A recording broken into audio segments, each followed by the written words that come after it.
Devil May Cry.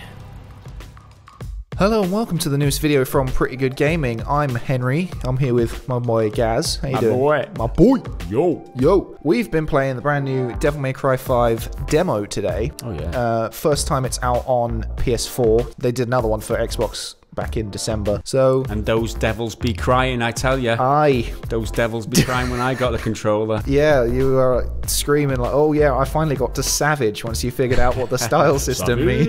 Savage. I was expecting it to jump to Legendary because that's the buzzword at the moment. Yeah. Legend. Didn't get there though. No. So, what is Devil May Cry? You're not really a fan of Devil May Cry. I'm not a connoisseur of Devil May Cry. Connoisseur. I've never played Devil May Cry before. This was my first experience playing it. So a lot of questions going in, a lot of questions that the viewers might have. What the hell is it? What to expect from it? Do you need to know the backstory and do you need to have played all the games? There's so many things to get stuck into. So Henry, take it away, dude. Like what? Tell us about the game. Well, let's get the boring stuff out of the way first. What platforms is it out on? It's going to be PS4, Xbox, and PC. You know, the main ones. Bad luck Switch, soz lad. It's going to be out on March the 8th, which is just over a month at the time of recording. That's very soon. It's 6 weeks, and it's a crowded release window. We're just looking at all the games coming out in March time, and holy shit, there's a lot of games. So it needs to be a standout game, that's for sure. I think this is a good time to bring out a demo, just a month before begin the kind of propaganda machine of hype. It certainly is. Good time. It definitely is. Going to be standard retail price, so about 40 to 45 quid,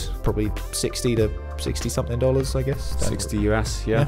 Developed and published by Capcom. It's one of their longest standing franchises, I think. It's a hack and slash platformer with a heavy emphasis on action and style. Some would say it's the hack and slash. Well, Bayonetta fans might. Yeah. Well, Bayonetta, there's a lot of obvious inspiration drawn from the early Devil May Cry fans. Yeah. In my opinion, it's my number one hack and slash. There you go. You can argue about that down in the comments because I'm sure you will. Who would win, the chick from Bayonetta or Dante? Dante or Nero. What is Devil May Cry? Well, it's all about style. They want you to kind of put together interesting combos and have as much variety going on at once. And the series is known for kind of being quite over the top. Very Japanese, very anime style moves, big sword things that no actual human could do, but it looks cool. So you get points for style, right? So if you've got like a rating, so it's like being back at school, isn't it? Oh, your style's no good, you've got a D. It's just not the right style. Style? You're gonna talk to me about style? You can't even dress yourself. Look at that bow tie. Don't even talking about my bow tie. And as if your style gets better and you start like varying up these combos, oh, you're up to a B. B plus, oh, you got an A, and then plus beyond that, it's like S, which is what's it goes all the way from D to triple S, not triple X, which would, well, I'm sure a total different game. I mean, I'm sure triple X Devil May Cry will be, if it isn't already, it soon will be. So yeah, you got to try and be creative, use your different moves, and because you've got a sword, you've got guns, you've got special moves. So Nero, who's got this robot arm, we'll get onto that in just a sec. But yeah, you've got to try and do different things and approach encounters a different way, and don't recycle moves. Get a better score, better points at the end, because they've all kind of had this semi-arcadey feel at the end, where once you get to the end of the mission, it breaks down how you did, like how fast you did it, how many times you died, and then your overall ranking. Yeah. And there'll be like leaderboards and stuff. So you can try I'd see like what's the red orbs in the corner? Red orbs, so that's your currency and XP essentially. You get that for like high style points, right? Yeah, so the more points you get at the end of the levels, the more red orbs you'll get, and then you can buy new moves, which is essential for being more stylish. So it's kind of like a feedback loop of you spend more, so you'll get more by the end. And there's 3 playable characters in this one, although in my humble opinion, I reckon there's probably going to be a secret 4th, but we'll get onto that later. So Dante, series favorite, everyone knows him, quite iconic. Main dude. Long red coat, white hair, big old sword. Checklist of what people look cool, I guess. There's also Nero, who you might remember from Devil May Cry 4, if you haven't played that one. Dante was swapped for Nero to be the main character. Dante was still in it, but he was very much playing second fiddle. So you play the first half of the game as Nero, then you play the next quarter as Dante, and then the final bit as Nero again. Nero's slightly different. White hair, long coat, but hold the phone. His coat is bluey. It's got like a bit darker. Right. So they're totally different. So Nero, he has this like robot arm in this one. Previously it was like a demonic arm, but that was ripped off, and that's his motivation for the story. He's going after who did this to him because he's like, what the fuck? Sort it out. What's his arm arm back. Aye, I mean, I would. Well, I don't know, because those things that he sticks on them, the gauntlet things, what are they called? Devil breakers. So they're pretty cool. I mean, yeah, it's not like he's got the rough end of the bargain here. Like he's got a cool He's got better weapon. arms now. Yeah, exactly. Yeah, these devil breakers, they are like robotic gauntlets that you can find throughout the level in the demo, but apparently in the full version, they're not just going to be scattered about on the floor. You will get them when you go to your customization station, essentially, and you can swap them out like a loadout. The Passion Wagon. Passion Wagon. With Amy Winehouse. Starring Amy Winehouse. Yeah. So they all do kind of different things. There's one called Punchline, and that's essentially like a rocket punch. I don't know what it is about Japanese and like rocket punches. I'm totally on board with it. I think they're cool as fuck. But you never really see it in Western things. It's always in like Japanese things. But it's pretty cool, this punch thing. I mean, they've all got like dual purpose. You can use them up for a big attack, or you can use them kind of the small attack. So there's one called, I think, Overture, and the small attack for that is just like a little shockwave. It's just like a crowd control. It doesn't do that much damage, but it kind of keeps them at bay. And you can use that indefinitely. It doesn't wear out. Whereas if you use the main attack. Yeah, if you use the big one, that's like a super grab. You like grabs and stabs into the ground. That will burn it out, and you can't use it anymore. So you've got to find a new one. Or if you've got another one like equipped, queued up, it'll swap to that one. And it's not always the same arm. It could be a different one. Or there's the Gerberer, which is definitely the best one. That one has like a little shockwave, but then if you use it in the air or moving, you do like a dash. Yeah, which adds some maneuverability in the air. And as you get around the aerial battles, makes you able to perform aerial battles. Especially as Devil May Cry often has very big bosses, and their weak points are often quite high up. So you can shoot them from the ground, that's going to do piss all damage. You got to get up close, get in his face, literally, and take him on. And then that big move is like a big old laser, which is pretty sweet. But you can't cycle between them, which is it's kind of a gripe for me, because that would be handy, but I hope it's an ability you can unlock later on. But it does mean you got to be a bit more aware of when you're using them. Yeah. So like if you want to get to the better one, but you've got one in the way, you don't necessarily just want to get rid of it, because you can just burn it up and ditch it, but that would be a waste, and you might need it later on. Yeah, well, it depends on the situation that you face with. If you're in a boss situation, you kind of need the ability to dash around in the air, and you've only got the power punch thing.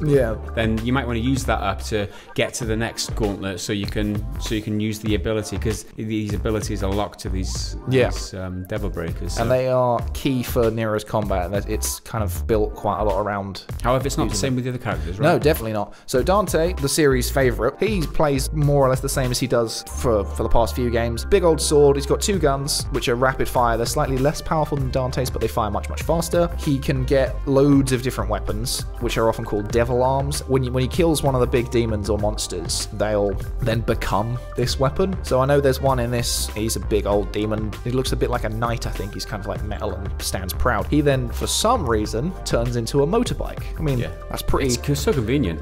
I mean, you kill someone to death, and when they die, they become a very useful tool or weapon to go forth in future. That is just so convenient. See, Devil May Cry is all about style. They could have given him a car. Screw that. Let's have a bike. Bikes are dope. That's one of your weapons, and that's kind of how he acquires them. He also has a style system, which I don't know if people are aware of, but you can swap what your focus will be on your attacks, essentially. So there's 4 of them to choose from. Sword Master, which is all based on sword attacks.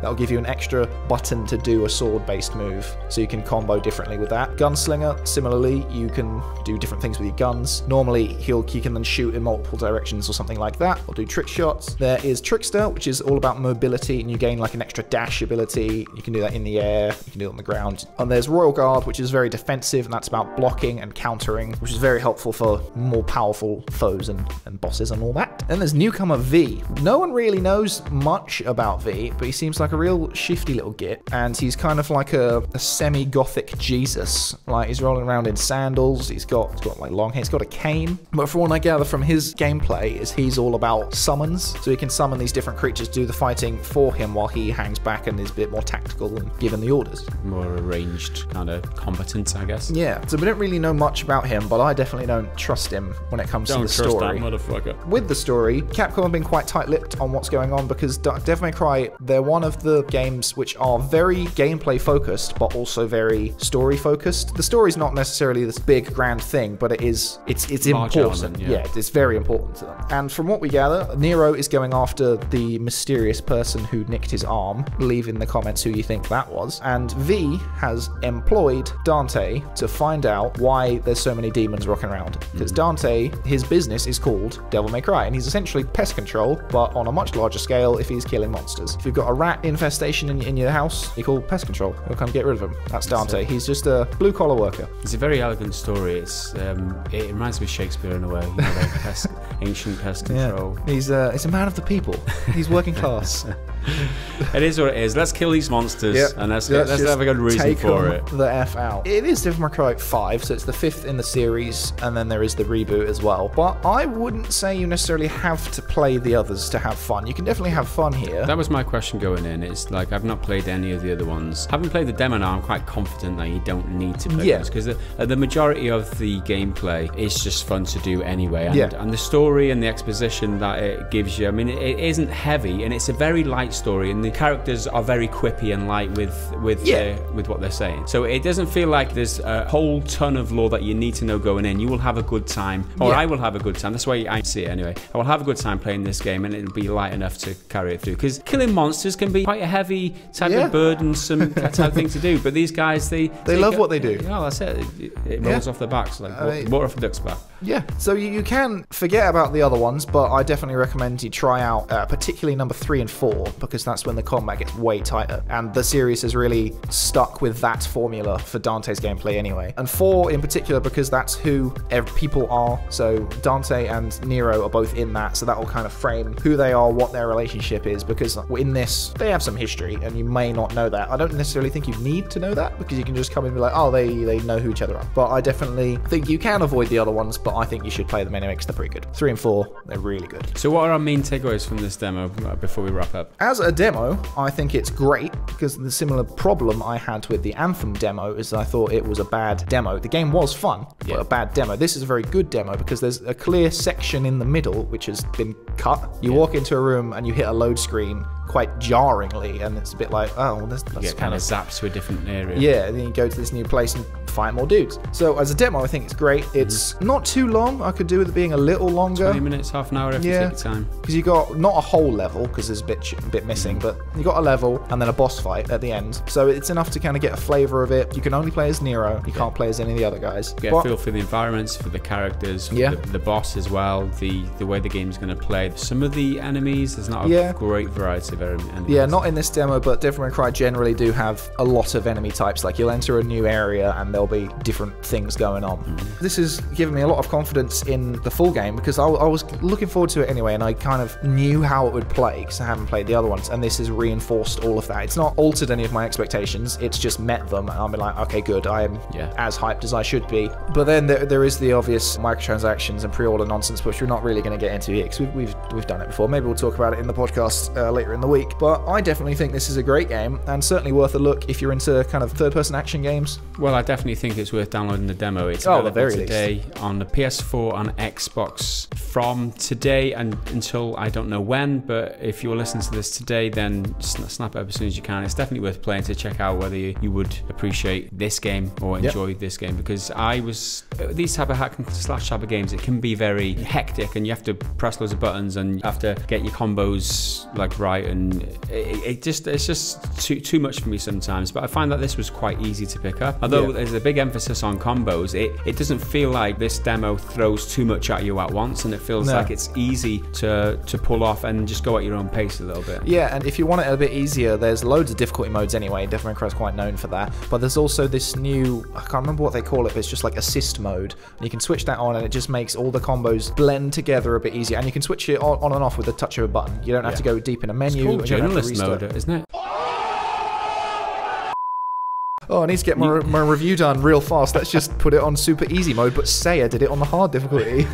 That's just what we think about the Devil May Cry 5 demo. I definitely think you should check it out. I mean, it's a demo. Bring back demos, right? Demos are a great thing. We've had a good few from Capcom recently with the Resident Evil 1-2. PGG recommends the demo. Thumbs up. Do you think you're going to be picking up Devil May Cry 5, or at least the demo anytime soon? Make sure you let us know down below. If you want to support this channel and what we've been doing, go on over to our Patreon at patreon.com/prettygoodgaming and maybe drop us $1 or $2. That's all from us. Bye for now. Bye.